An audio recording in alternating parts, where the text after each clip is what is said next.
Hi, everybody. My name is Andrew LeBlanc. And I'm Eric Lewis. And welcome to another episode of Town Talk Community Spotlight. Today, we're speaking with Lynda Carey, the Executive Director of the Boys and Girls Club of Riverview. Welcome to the show. Thanks. I'm really happy to be here. Thanks for joining us, Lynda. So obviously, you guys have a lot of stuff going on right now. I know you guys just recently launched the tree lot, so we want to chat about that, talk about all the great things that are happening at the Boys and Girls Club. Right out of the gate, we got to say that I'm coming into this conversation with a great deal of bias because you and I have worked together for well over a decade. We had a lot of great times. So I think we were joking before we started filming that our biggest challenge tonight is going to be to just focus and not ramble and stay on topic. So not like all of those afternoons where it's like, I have one question and 2 hours later you leave. So yeah, that's pretty much how it used to work. There was definitely one time where I fell asleep on the couch in your office too. So, and there is photo evidence. That's awesome. I want to see these photos now. Yeah, not a problem. We'll try and insert it into the episode maybe. So at least on Facebook or something. Yeah, for sure.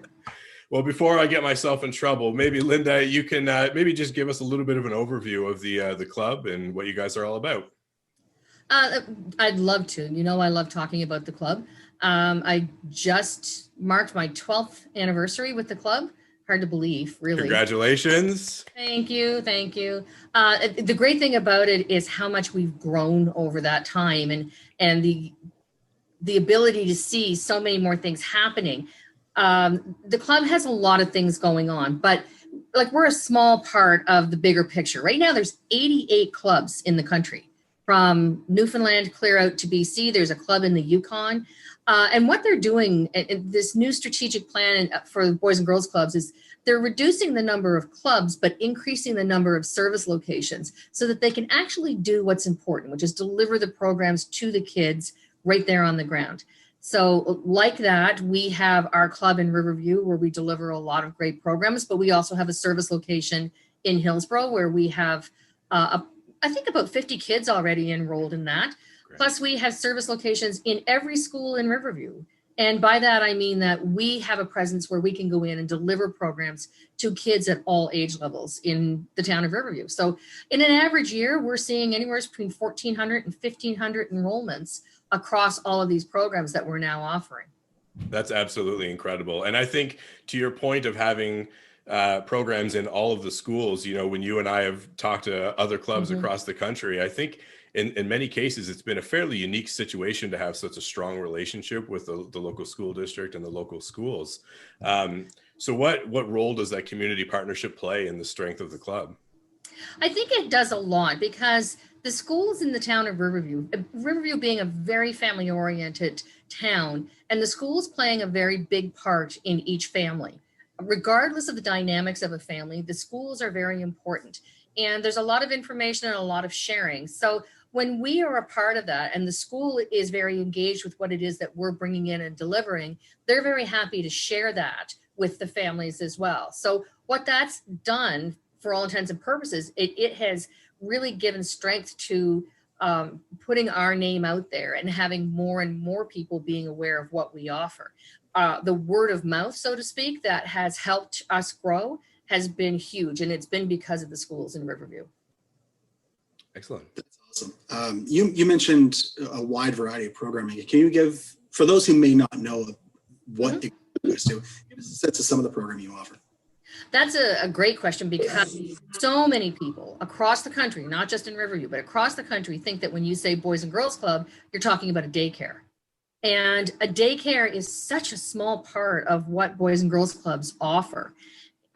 We do have a licensed daycare program. It's licensed through the province of New Brunswick. So it's well maintained, it's well monitored. We have a lot of regulations that we have to follow. But besides the daycare, we also have our drop-in program in Riverview, which runs in the evenings during the week, and the one in Hillsborough that I had mentioned earlier, which runs in the afternoon after school. We have what I consider to be one of our jewels, which is the Raise the Grade program.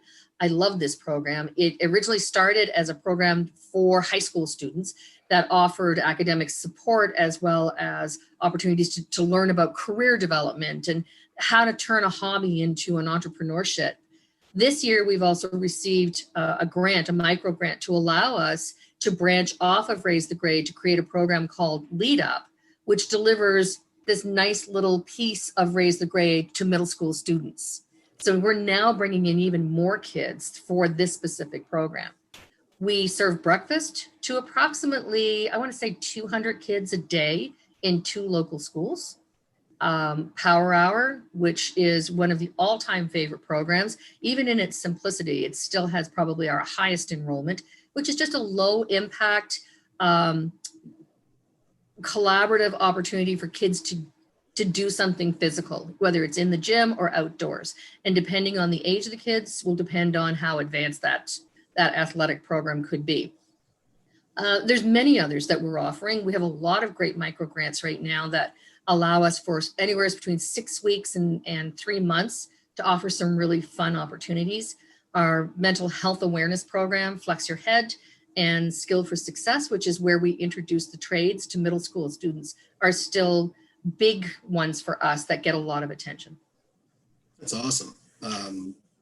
You mentioned the school program, in the schools. You're serving, you said 200 kids through the week? Yep, every day. Yeah, so that's amazing. Schools. Yeah, it's an average number. You know, I'd like to say that the number is high because of COVID or it's high because of some other reason, but it isn't. That is an average number that we have seen year after year. And we're just very fortunate with the partnership that we have with the Breakfast Clubs of Canada, as well as Food Bank Alimentaire, to be able to deliver this program and to deliver it as financially feasible as we can, and to be able to meet the needs of any child that comes to this program. Do you guys still turn to the community to support for the breakfast program as well, for, you know, monetary or food donations or things like that? Or we do get a lot of monetary donations that come into the club that are earmarked specifically for breakfast, and we're very appreciative of those. The one thing anybody out there is 100% in agreement with me on is one thing that's not going down in price is the price of food. So here the program becomes more and more expensive as the cost of food and transportation to get food from one place to another goes up. Even if we had the same 200 children year after year, the cost of the program would go up anywhere between 5 and 12% per year. Mm-hmm. And that's significant when you're looking at this kind of a program and the importance of it. And it's a great illustration of how, I mean, like you talked about earlier with the schools and community organizations working together. Like, I think we're seeing across the nonprofit sector now that the only way for us to address some of these really serious issues like hunger and, you know, mental health and things like that is for there to be stronger collaboration in the community. There has to be agencies working with provincial government, with schools, and you guys are a great example of that. I think before I get to the next question, little Power Hour story. For probably the entirety of my time at Power Hour, I used to run it at Claudia Taylor School. They didn't call me Andrew, they called me Mr. Power Hour. And I'm not sure most of the kids actually knew my real name when I was in that program. So, and I don't think that went to your head at all. No, at all. None whatsoever. No. Before he keeps going.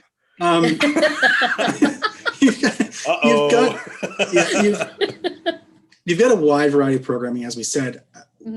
How do you determine that there's a need for something new, a need for another program? How do you continue to fill that gap? We do a lot of surveying. We survey our kids in different age groups, and we do that twice a year.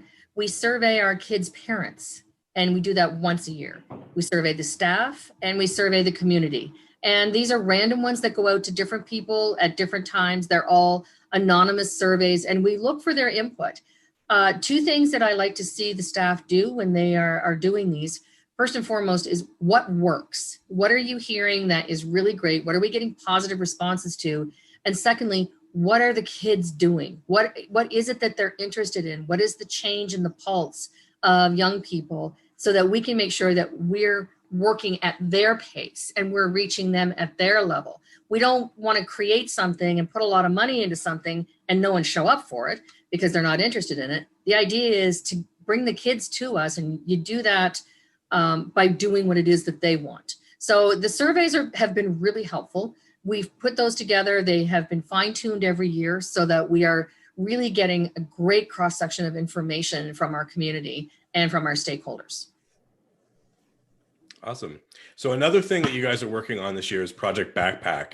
I'm wondering if you could just share a little bit about what that's all about.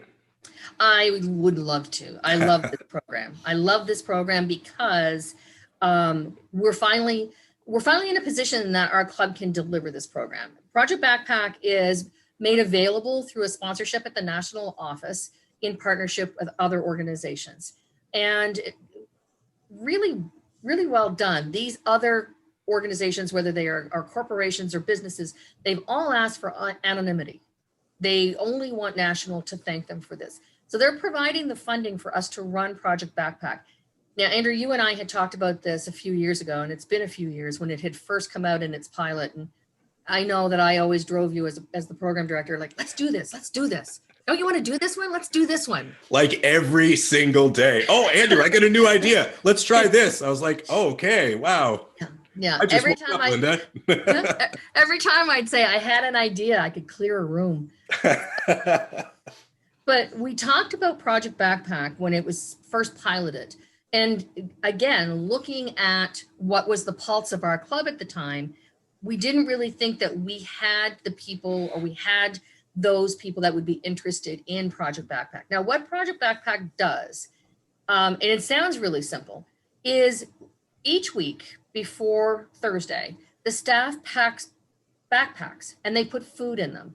They pick different recipes, and it's a very simple recipe. It's written up and photocopied however many times we need to do it, and then all the ingredients for that meal, and it's a supper time or a late day meal, they're all packed into the backpacks.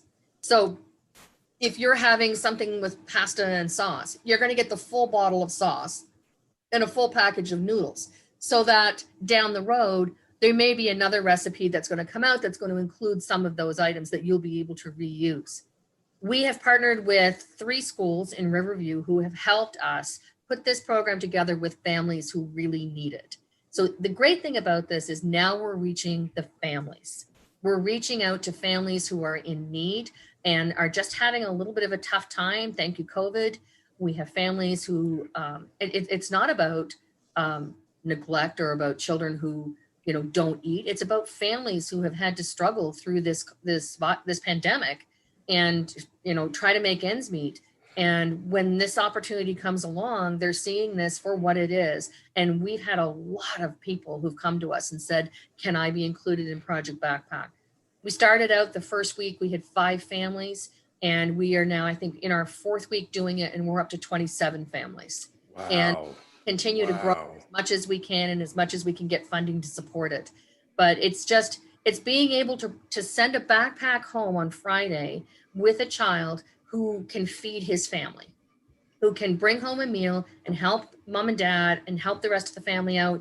And it's just that breath. It's that deep breath, that opportunity to feel good that, you don't have to worry about supper for Saturday night or for Sunday. It's all meant to be family oriented. So I'm really excited to see it. The staff that are running it love it. They love doing it. They love shopping for it. They love preparing for it. They love packing the bags. But most of all, they love taking them and dropping them off at the schools. Agreed with them. That's really cool. Yeah. I mean, we've agreed with the schools on maintaining confidentiality. We drop them at the office, and the schools are the ones that are handing them out to the families. So yeah, that's incredible. I love that. Yeah. It's an awesome program. Really awesome. I've had the chance to work with a number of different staff at the Boys and Girls Club, but I think one thing that's always been true is that there's an incredible amount of passion with your team. And the staff who work there are just so passionate about trying to make a difference in the lives of the kids in this community. And so obviously that's shining through pretty clearly in the work that you guys are doing here. But I think this is probably the 4th time I've gone off script now, but I think another example though of your team's passion for making a difference in the community kind of leads into the next question. But the work you guys did with the United Way on the lunchtime programming with them, I don't know if you want to chat about that a little bit before I let Eric get back to the script. That was very close to our hearts as well. And I have to say that the staff that were involved in this humbled me. They truly did, because we did our layoffs the last week of March, and everybody except the 4 team leads were laid off because they were the first 4 to step up and say, I'll do this program. I will take part in this. I am not going into lockdown. We have 3 vehicles, and the program between Anglophone School District East and the United Way, they needed support. So the Moncton Boys and Girls Club, as well as ourselves, provided vehicles, and we would go over to the church, to the United Church next to the Peace Center.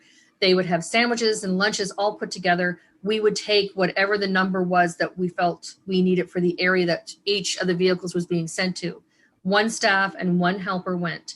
1 sat at the front, 1 sat at the back, and they were masked and gloved and looked very much like you see in some of the hospitals right now, and how much PPE they had to put on to do this.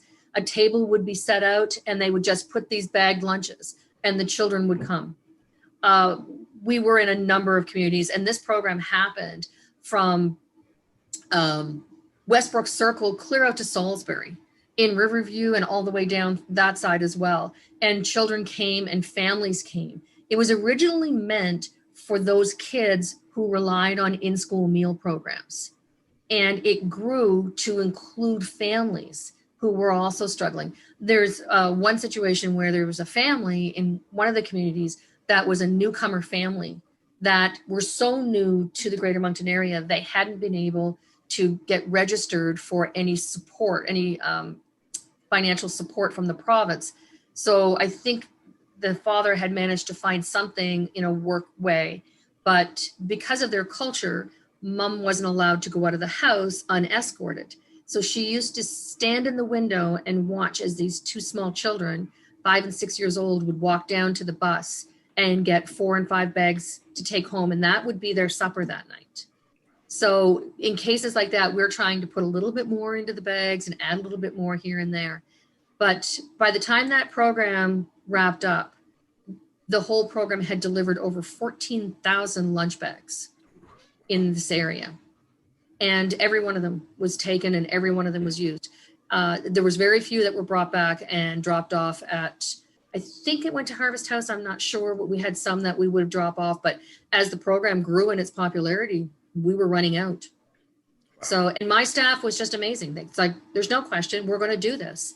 And we had Zoom meetings every week, and I checked on, how they were doing, and are they getting stressed out? And they're like, no, this is great. I feel like I'm contributing. I feel like I'm doing something worthwhile.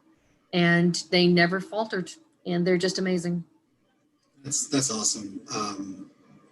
Yeah, it really speaks to the dedication of the team you've got. That's great. Mm-hmm. Yeah, I'm very lucky. We've danced around this topic a little bit, but we need to speak about it. It's just a part of life. How has the pandemic impacted what you guys do, the services you deliver, that kind of thing? It's been interesting. It's been a challenge, and the province, through the Department of Education and Early Childhood Development, has come up with the recovery plan, and we've built our operational plan. And I'm to the point now where I actually have 2 operational plans, one for yellow, one for orange, and we just sub them out of the binders every time we change, because there are changes to the program each time. The kids are in bubbles of 15, and the hard part, the part that really causes the staff to struggle and causes frustration and heartache, is that the children can't play together. They have to stay in their bubbles of 15. So while the kids in the bubble don't have to social distance, the bubbles have to social distance. So the groupings have to stay apart. So in the huge main hall at the Coverdale Center, as you can well imagine, we set it up so that we have 2 groups in there at one time. So it's tough because there's just this invisible line that separates these kids, and sometimes it's siblings. But, the staff has been, like, I can't say it enough without, and I know I sound redundant, but I just can't say it enough. They've been amazing about coming up with these really fantastic and creative ways to provide programming that interests these kids. We went back to work first day out of the gate, May 19th, not a question. And we're well known for being all the trips and the outings that we take our kids on. And this summer we took them absolutely nowhere. We never left the building. We weren't even able to use the splash pad until the end of August. And it was really tough. It was really tough, and trying to keep them entertained through the summer. But I'm telling you, the ideas they came up with and the things that they did, they kept those kids engaged. And what they gave them, one parent told me, and it really struck me and it meant the world to me, is we provided them with that sense of normalcy that they needed at this time. And despite the masks and despite the washing their hands and the staying in the bubbles, the kids feel the normalcy of after school daycare and Boys and Girls Club. The staff is now, we're in December, the staff is now starting to get a little frayed and they're tired. They are very much looking forward to the break at the end of the year. I had a great discussion with my board of directors last month, and they've agreed to allow for me to close the club those 3 days between Christmas and New Year's. So the 28th or the 29th, 30th and 31st. So the staff is leaving at noon on the 24th and they will be off until the 4th. And the board has agreed to allow the club to pay for that so that they can have that really well-deserved break collectively. And I'm really excited for them for that. You'd have thought I had given them buckets of gold when I told them that. That's cool. That's very nice that they get that sort of break at the end of the year. Very much. You mentioned something. I'll go off script now. How dare you? I know, right? I'm thrown off now. I know. There's no script. There's only a guide. You mentioned how the kids are weathering through this. It's been my experience with my daughter and with seeing some of that they're weathering through this. Like we always say, kids are resilient, but they're kind of following the lead and going, oh, I wear a mask today. Okay, cool. No big deal. Like fun. They're just like, can I still play? And the answer is yes. And they're good to go. Has that been your experience with the many kids? 100%. 100%. The kids don't care. It's just another thing. It's just something else. It's the same as having to have indoor shoes. You got to remember to change your shoes when you come in. You got to remember to have your mask on. And I have to tell more staff to remember to pull their mask up over their nose than the kids. They care. It's just the way things are. It's what they know. And again, going back to this thing about providing that normalcy, it just negates how big a deal the mask is because the staff all wear them, all the other kids are wearing them, so it's just not a big deal to them anymore. I have been just amazed at how well the children have done. I had a great opportunity just when the election was happening, and Premier Higgs was here, and our MLA, Bruce Fitch, had introduced me to him, which I thought was great. And he was asking me where I worked, and I told him. And as soon as I told him where I worked, he just stopped. And it was like all of a sudden he wasn't on show or anything. And he said, I really need to tell you how much we appreciate what you do. He said, your staff and what all the staff in New Brunswick are doing, bringing this back and giving these kids this sense of, normalcy and engagement. He said, we wouldn't be where we are if it wasn't for the daycare workers in this province. And telling my staff that just seems to bolster them to continue. And they want to do more and do more. And we started Christmas decorations right after Remembrance Day. Like the place is just covered in glitter. I just can't stand it. But, yeah. Of course, he'd love it. Yeah, he would.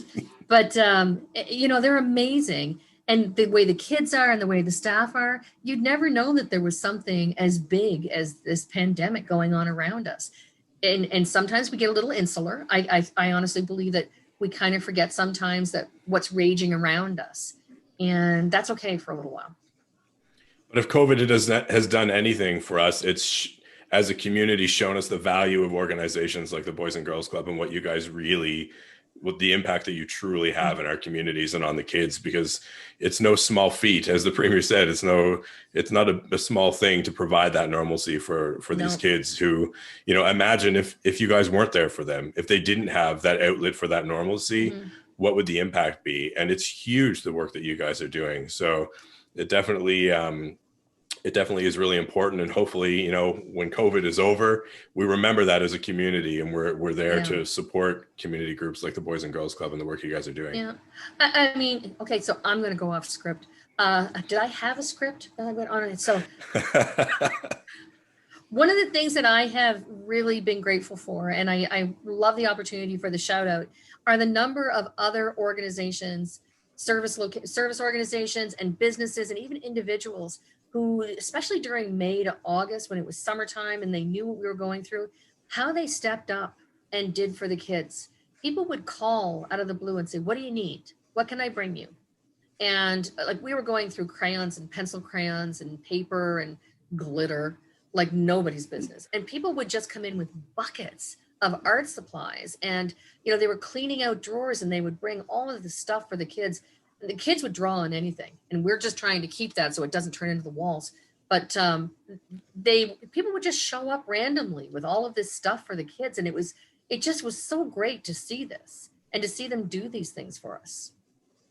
So I think that the community spirit in Riverview has been fantastic. And I'm glad that we've been on the receiving end of that and very happy for the opportunity to say thank you. Oh, excellent.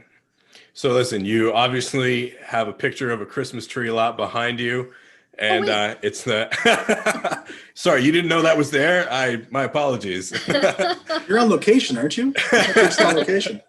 I think Nigel's Nigel's behind you there somewhere sneaking up, I think so.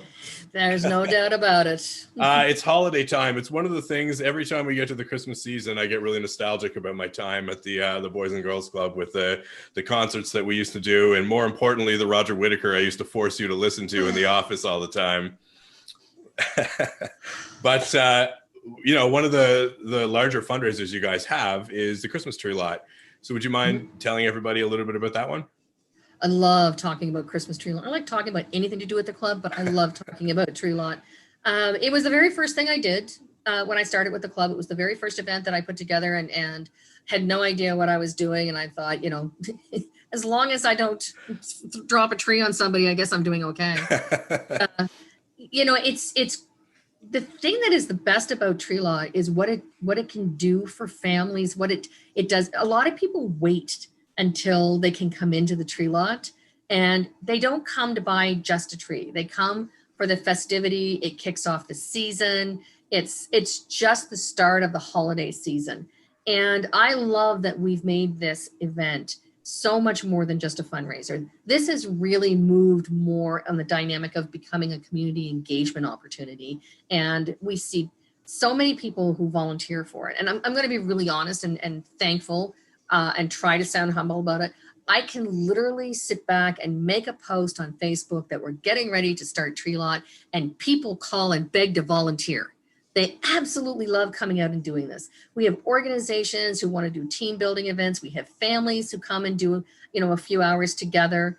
It's just amazing how many people just love to do it.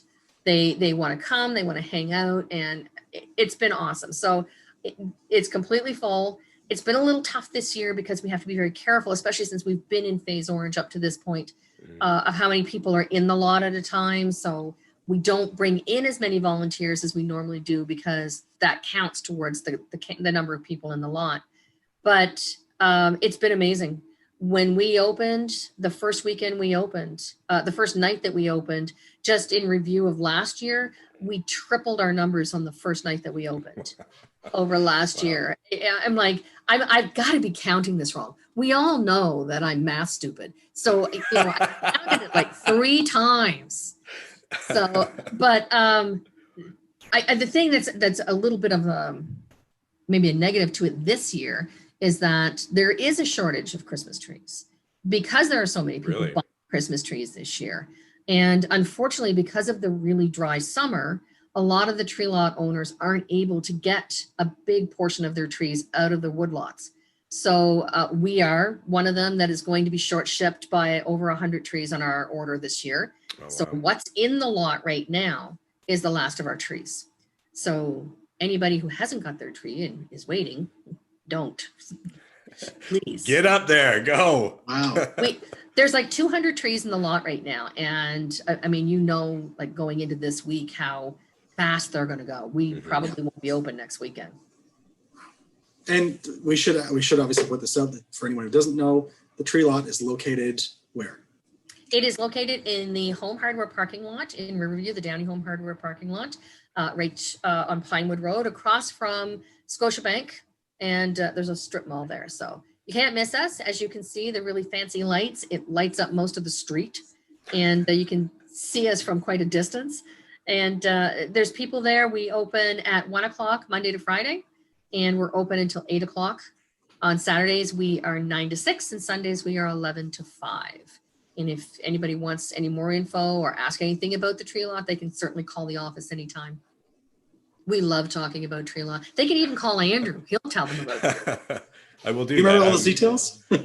You know, I remember most of them actually. So the prices have probably changed since I was there, but yeah, it's my duty as an ambassador to make sure I'm still up to speed on. There you go. There you on go. my Boys and Girls Club knowledge. So listen, if people are looking for more information on the Boys and Girls Club or want to get in touch with you guys, how can they find you? Online, phone number? Sure. We have a very strong presence on Facebook.